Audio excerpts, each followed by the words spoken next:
Welcome back to A Pearl in Every Cowslip Seer. This is CLE Language Arts 600, Book 7. Your view from the back of my classroom. Okay, 6th grade lesson 11, clauses or phrases. Let's do some review first of all by writing these with hyphens. How do we write the first one? 5-8.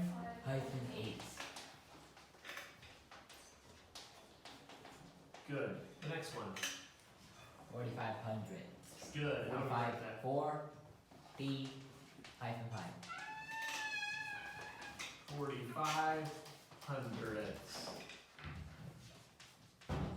And the last one? 34 million. 30 hyphen 4. 4 million. Okay, good. Which indefinite pronouns? If an indefinite pronoun is singular or plural, how do you know if it's singular or plural? Look in the prepositional phrase. Look in the prepositional phrase. If it's some of the apples, some, any, none, almost. Good. Some of the apples is plural. If it's some of the milk, singular, because milk is a singular thing, even when it's more than one milks. But milk is singular, apples is plural. Okay, the new lesson. Phrases or clauses.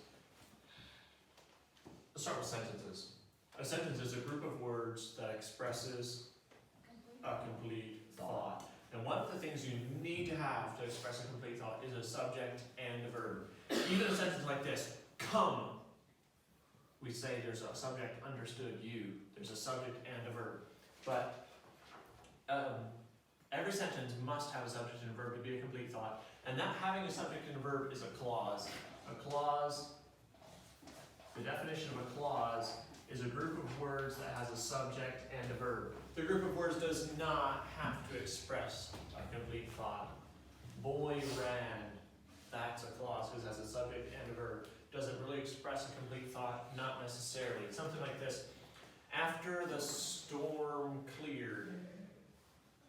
That's a clause. Storm cleared. Subject, verb. After the storm cleared. But it's not a sentence that doesn't express a complete thought, but it's still a clause. And then things that do not have subjects and verbs, we call phrases. So a phrase would be something like, in the applesauce, or over the moon, or ran quickly. That's even just a phrase. It's just a verb, just a subject, just a prepositional phrase. Is this a phrase or a clause? Black bears will eat almost anything. Clause. Where's the subject and where's the verb? Bears will eat. Good. Is this a phrase or a clause? To chase wolves away. It's a phrase. Is there a subject or a verb in there? Well, we could say wolves could be a subject, but there's no verb to go with it. To chase wolves away. Yeah, it sounds like a verb, but it's an infinitive because it's to chase wolves. Phrase or clause, I'm going to give you a few more. In the rain. Phrase. Above the moon. The boy in the house.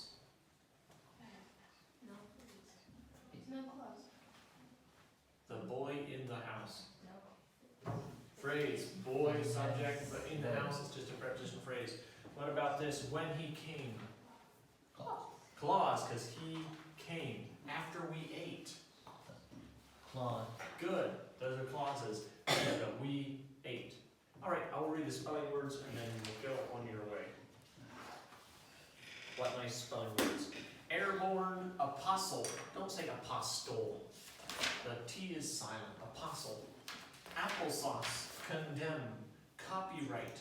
Debt. Again, the B is silent. Debt. Donut. Epistle.